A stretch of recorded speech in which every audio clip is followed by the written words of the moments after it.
Hello guys, तो मैं आप लोग के सामने लेके आ गया हंटर एक्स हंटर का एक नया एपिसोड नंबर 64, जिसे मैं हिंदी में एक्सप्लेन करने वाला हूं। तो जो लोग भी मेरे चैनल पर नए हैं तो प्लीज़ मेरे चैनल को सब्सक्राइब करें और बेल आइकन को भी प्रेस करें। मेरा एक इंस्टाग्राम पेज है तो उसे भी जाके फॉलो कर लीजिए, लिंक इन डिस्क्रिप्शन।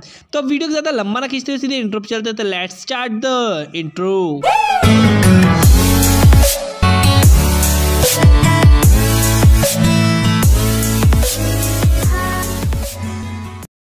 रोहित और रोशनी ने मेरे चैनल को ज्वाइन किया है, तो आप लोग कब कर रहे हैं? तो सीधे चलते हैं वीडियो पर, जहां पास से गौन और किलुआ वे अपनी ट्रेनिंग कर रहे हैं और दोनों लोग काफ़ी अच्छा काम कर रहे होते हैं, ट्रेनिंग कर रहे होते हैं। तभी वहां पे बिस्किट आती है और बोलती है तो हमें नेक्स्ट ट्रेनिंग चालू करनी चाहिए, जिसे ये लोग सुनकर काफ़ी ज़्यादा हैरान होते हैं। यहाँ पास से वो बोलती है गौन को, किलुआ को भी, कि हमें फिजिकल ट्रेनिंग अपनी काफ़ी अच्छी रखनी होगी, तभी हम किसी एनिमे के खिलाफ हम खड़े हो सकते हैं। यहाँ पास से वो गौन को बोलती है कि तुम मारियो ची को पकड़ो, यानी कि उसी कीड़े को जिसे उसने पकड़ा था और कार्ड में तब्दील किया था। यहाँ पे गौन भी उस कीड़े को पकड़ लेता है और कार्ड बना देता है। यहाँ पास वो काफ़ी ज़्यादा खुश हो रहा होता है और कहता है मैंने पकड़ लिया। यहाँ पास से बोलती है बिस्किट कि हाँ तुमने पकड़ लिया। तभी वो गौन को ऑर्डर करती है और कहती है कि अपनी नैन और अपनी स्किल्स का यूज़ करो और तुम्हारे सामने एक बड़ी सी छिपकली आएगी, उसे तुम्हें हराना है। जिसके बाद वो आगे आगे भागना चालू करता है और उसके ऊपर चढ़कर उसकी नाक बंद कर देता है, जिसके बाद वो सांस नहीं ले पाता और वो भी कार्ड में तब्दील हो जाता है। यहाँ पास से दोनों सो रहे होते हैं और दोनों ट्रेनिंग कर रहे होते हैं हार्डली। ये बिस्कुट उसे देखकर काफ़ी ज़्यादा हैरान होती है। गॉन फिर से सुबह दिखाया जाता है कि ट्रेनिंग कर रहा है अपने जेत्सु की मदद से, और वो एक घोड़े को पकड़ भी लेता है और वो घोड़ा तुरंत तब्दील हो जाता है एक कार्ड में, जहाँ पास से हॉर्स C50 था उस कार्ड का नाम। यहाँ पास से हमें दिखाया जाता है कि वो फिर से खुश था और किलुआ की इस बार बारी थी। तभी वो बोलती है कि ठीक है, अब मैं तुम्हें अगली चीज़ सिखाती हूँ।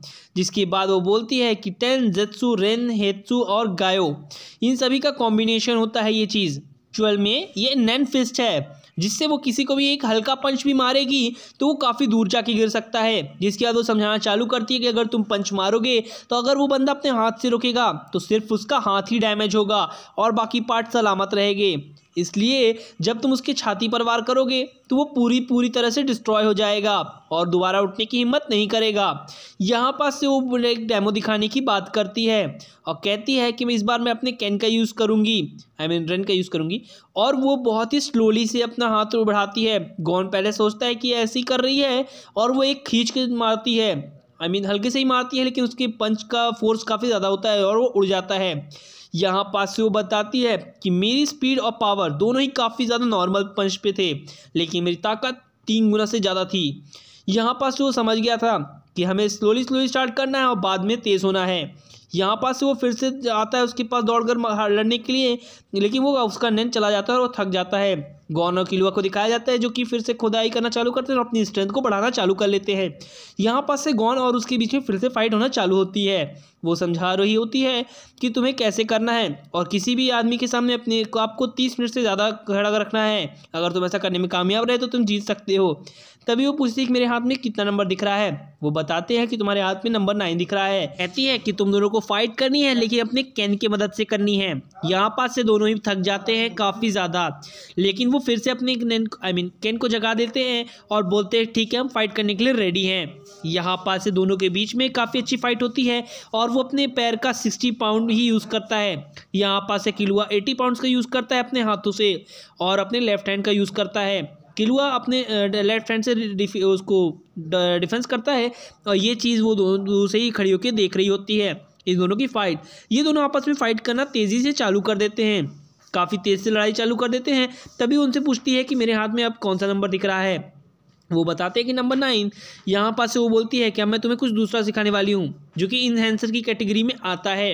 और वो बताती है कि मेरे हाथ में जो पत्थर है उसे दूसरे पत्थर को तोड़ना है, लेकिन उस पत्थर को अगर तुमको तोड़ना है तो उसमें भी तुमको अपने नैन डालना होगा, जिससे तुम उस पत्थर को काफ़ी आराम से तोड़ सको।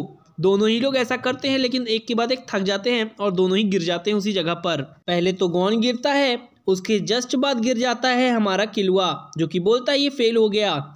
यहाँ पास से वो बोलती है कि तुम्हें फिर से ट्रेनिंग चालू करनी होगी और नेक्स्ट ट्रेनिंग तुम्हारी और भी टफ होने वाली है। जिसके बाद वो फिर अपने हाथ में दिखाती है एक नंबर और वो बोलते हैं कि नंबर 6। यहाँ पास से वो बोलती है ठीक है, तुमने अपने आंखों के गायों को भी तेज कर लिया है। यहाँ पास से जितने भी मार्चियो होते हैं वो सभी देख रहे होते हैं और उन सभी की फाइटिंग, और तभी ये लोग रॉक पेपर सीजर खेलना चालू कर देते हैं और दोनों ही जो किलुआ होता है वो हार जाता है। तभी वो बोलती है अब मैं तुम्हें मार्शल आर्ट सिखाने वाली हूँ। यहाँ पास से वो मार्शल आर्ट की एक ट्रिक्स बताती है जिसमें फिंगर फिस्ट और ईवल फिस्ट के बारे में वो बताना चालू करती है। जो कि निंजाज होते हैं वो ईवल फिस्ट का यूज़ करते हैं और वो मार्शल आर्ट में कभी भी कोई मिस्टेक नहीं करते हैं। जैसे कि तुम लोग रॉक पेपर सीजर खेलते हो, सेम वैसा ही है। तभी वो निकलुआ फिर से अंट बोल देता है और उसे एक पंच में उड़ा देती है वो।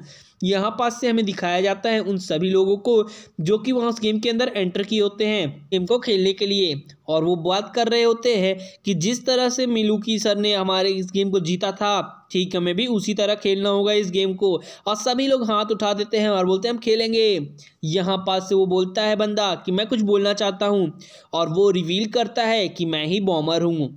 ये बात सुनकर इन सभी के होश उड़ जाते हैं और ये कहते हैं कि तुम सब ही सुन रहे हो कि मैं एक बॉमर ही हूँ। यहाँ पास से सब लोग काफ़ी ज़्यादा थर्राए होते हैं और तभी एक बंदा उस पर हमला करता है, लेकिन वो उसका फेस पर बॉम्ब लगा देता है जिससे उसका फेस वहीं पर जलकर उसके हाथ में आ जाता है। बोलता है ये तो सिर्फ एक फूल जैसा ही था, मैंने छोटा सा बॉम्ब फोड़ा था। यहाँ पास से वो हंस रहा होता है और कहता है कि अगर तुम्हें जीतना है तो तुम अपने सारे कार्ड्स मुझे लाकर दे दो। और वो जिस जिस बंदे पर जहाँ जहाँ टच करता है और वो सभी के ऊपर बॉम्ब फिट हो जाता है। यहाँ पास से दिखाया जाता है म्यूफाटा को जो कि काफ़ी ध्यान से उन सभी चीज़ों को सुन रहा होता है। से वो अपनी एबिलिटी लिटिल फ्लावर के बारे में बताता है और उन सभी के ऊपर एक बॉम्ब चिपक जाता है जिसका टाइमर चालू हो चुका था। और वो कहते हैं कि अगर तुम्हें इस गेम से बाहर निकलना है जिंदा तो तुम्हें मुझे जो चाहिए वो लाकर देना होगा, वरना तुम सब अपने अपनी एक पार्ट्स को गवा दोगे। यहाँ पास एक लीव का ऑप्शन आता है यानी कि लीव कार्ड जो कि उसे उस जगह से निकाल के ले जाता है और वो कहता है हमें उसे पीछा करना होगा। तब तक में वो भाग चुका होता है और वो कहता है कि लिटिल फ्लावर को डिफीट करना हम सबके बस की बात नहीं है। यहाँ पास एक बंदे को दिखाया जाता है जो कि रो रहा होता है और वो सभी लोग गेम के बाहर आ चुके होते हैं, यानी कि सिर्फ वो जो चश्मिश यानी कि बॉमर वो बाहर आ चुका होता है।